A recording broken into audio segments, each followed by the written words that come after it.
Hi, viewers. Welcome back. I'm still doing some different midterm election readings here. I just finished laying out the cards for Illinois District 14, King County, Illinois, for House of Representatives Lauren Underwood versus Randy Holtgren. Randy is the incumbent. Randy has voted the Trump line completely, trying to do away with Obamacare, and voted the Republican line on everything else they voted on, their tax tax law and everything else. Lauren got into the election because she had a pre-existing condition. She is a nurse, and she tried to reach Randy when he was voting against Obamacare and trying to do away with pre-existing conditions in healthcare. And as a young woman, she's only 32, as a young woman, she decided, you know what, we need people that represent the average person in Congress, and started running. She has worked for Obama in the past. Today it's Halloween. This morning, Joe Biden came and did a rally with her here in King County. So anyway, this is the reading that I did after watching the rally live on Facebook. This is Lauren Underwood, the Democrat on this side, and first card is Five of Wands, which is, going into the battle, doing the battles. Second card is the Hierophant, and wanting to see changes in our government so that it represents all people, not just the few, but takes care of everyone, an inclusive government. Her last card is the Magician, which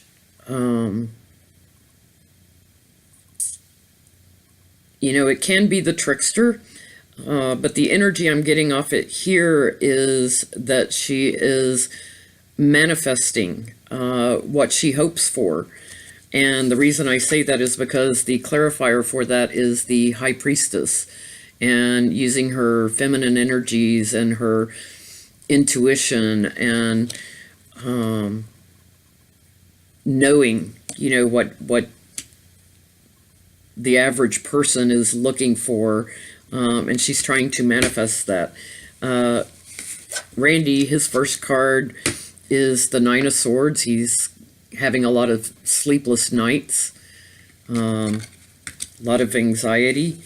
His second card here is the Knight of Swords, charging into battle, doing the battle, but almost doing it blindly because he's not listening to the people.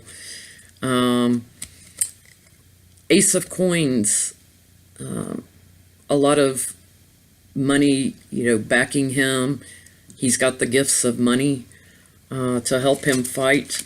But his final card that I drew is the Hermit. So I see him, withdrawing, retreating. I'm going to call this one for Lauren. On the bottom of the deck is the Chariot.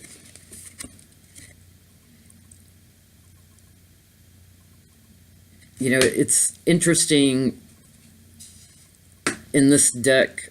The Chariot is a platform as opposed to like a cart or something. It's being pulled by a beautiful white swan. This beautiful white swan pulling the platform, and on the platform is a woman, and she's holding a spear.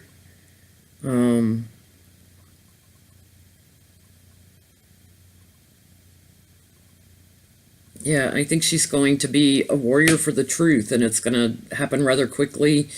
The voter turnouts here have already been a huge early voting, so this I think too is signifying Lauren and rather quickly winning this race.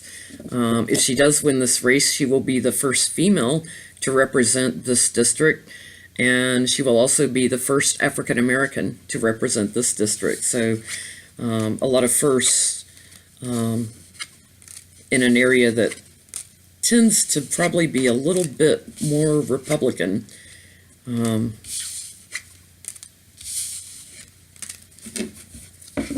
She's standing out. Now I want to look at Missouri Senate race. We have Josh Hawley, the Republican, and Claire McCaskill, the Democrat.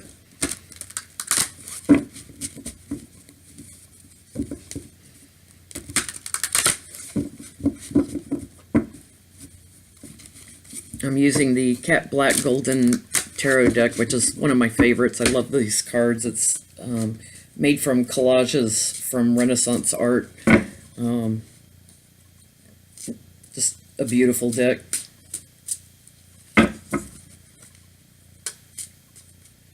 So Josh Hawley, Claire McCaskill for Missouri.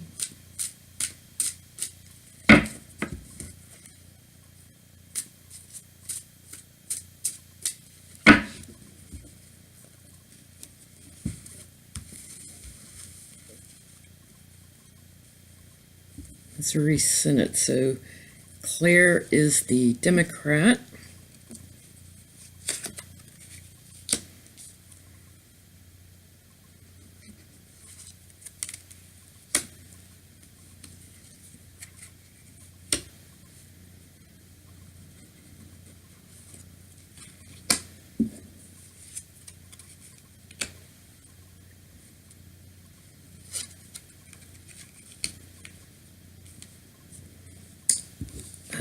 Claire has the Magician as her first card.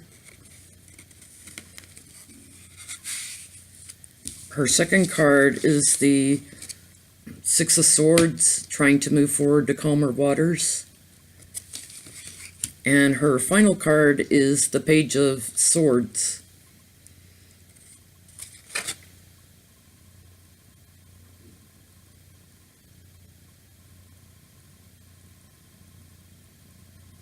It's interesting in this deck. First, there's a butterfly, which is about transformation, but there is a cow leaping here. It's almost like the cow jumping over the moon. Well, the moon is about feminine energies and mysteries and can be secrets also.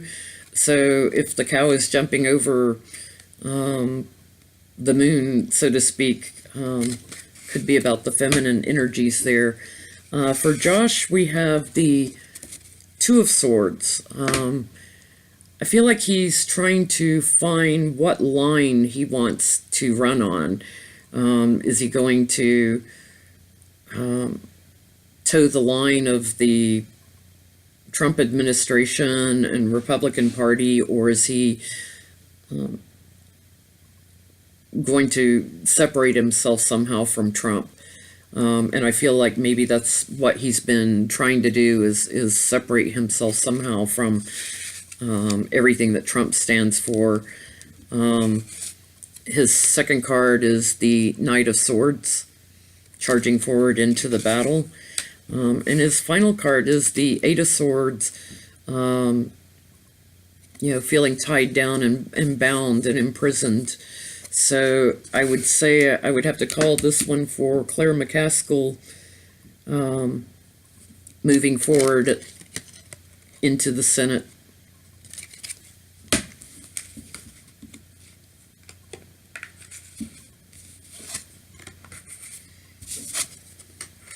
And if anyone has requests for particular readings, I'll be happy to do it.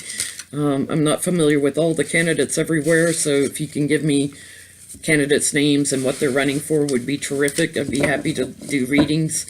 In the meantime, get out and vote. Midterms, 1 week.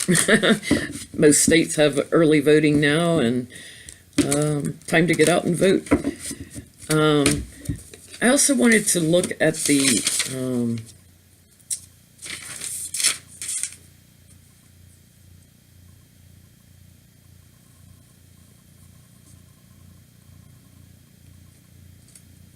Alaska governor's race. Has been interesting. Governor Bill Walker is the incumbent, but he withdrew recently, and the Republican Mike Dunleavy and the Democrat Mark Begich, I believe is how you pronounce his name. Bill Walker, I believe, actually endorsed the Democrat Mark Begich and asked people to vote for him. So let's take a look at Alaska, Dunleavy and Begich. I apologize if I'm butchering names.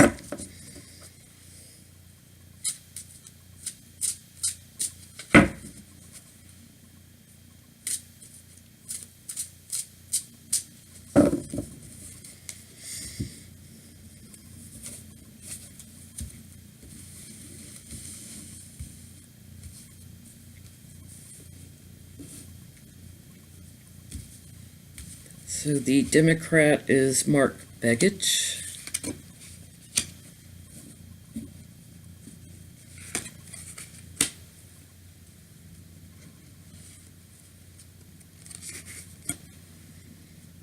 And Mike Dunleavy is the Republican.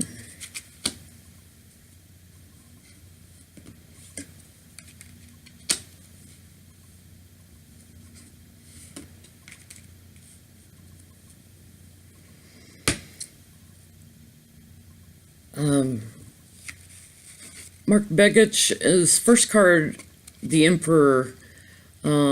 He was a former U.S. Senator, so he does have a lot of experience in the government.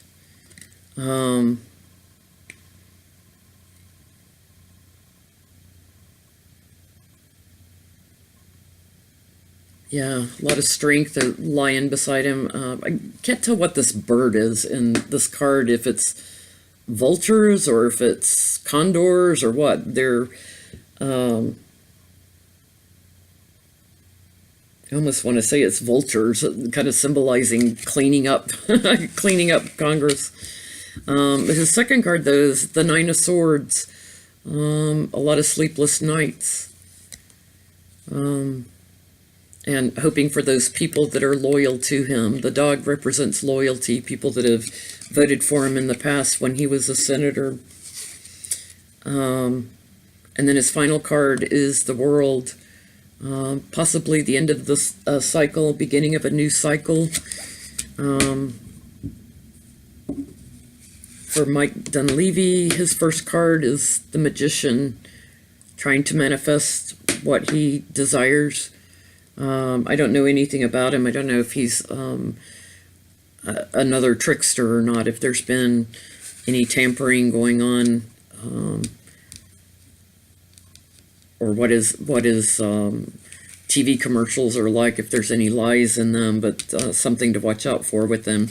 His second card is the Chariot, though, moving forward, having the platform, speaking. So I get the feeling from this he's probably a better speaker. But moving forward quickly. But his final card is the Hanged Man. Someone who's delayed and suspended that needs to get a different perspective.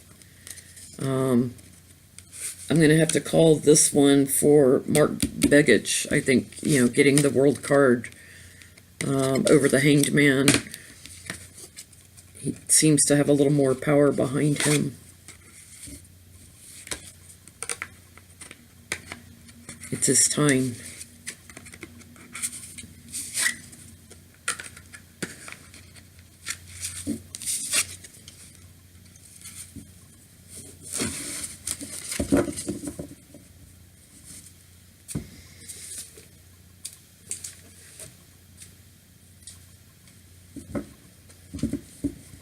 I'm looking at my notes to see who else I haven't read on.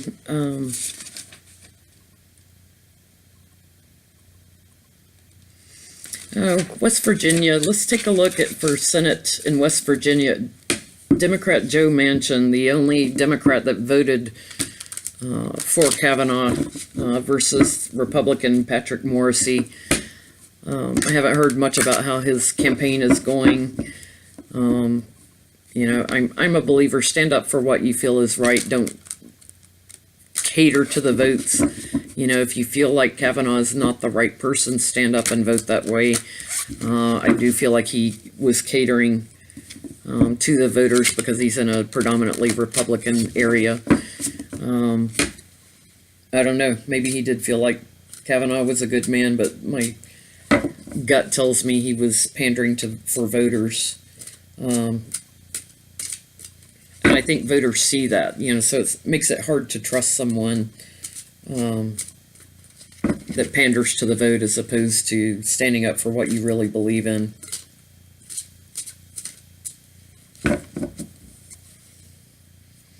So Patrick Morrissey versus Joe Manchin, West Virginia Senate.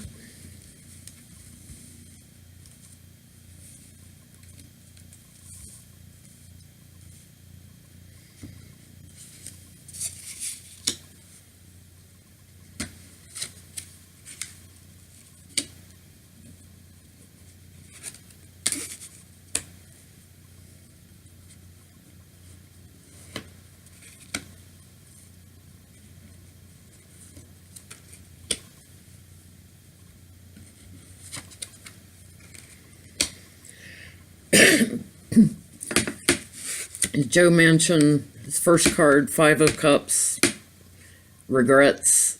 I think this is all about his Kavanaugh vote.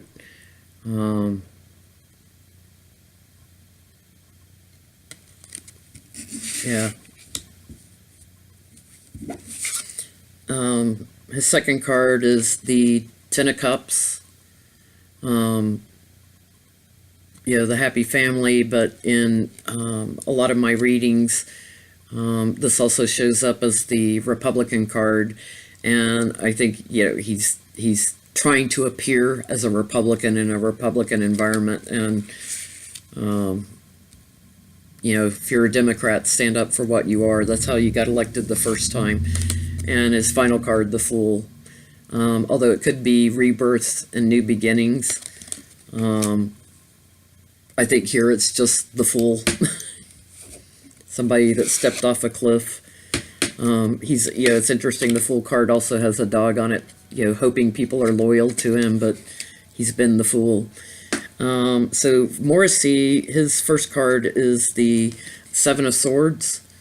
So he's almost like the thief who's trying to get away with it, playing off of how people feel about Manchin, and almost the thief trying to get away with it.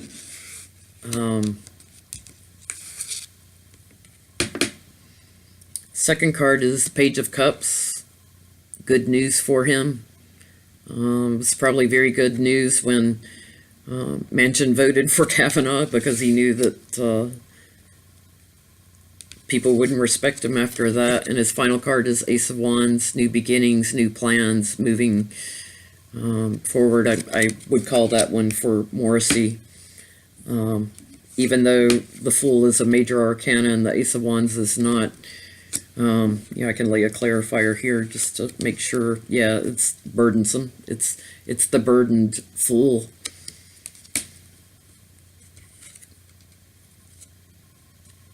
Yeah, versus the 6 of Cups, nostalgia. So I'm going to call that one for Morrissey. I'm going to try and do a few more shorter videos in the next couple of days. So feel free to like and share the video, and subscribe if you'd like to watch future videos from me. Thanks for watching. Bye.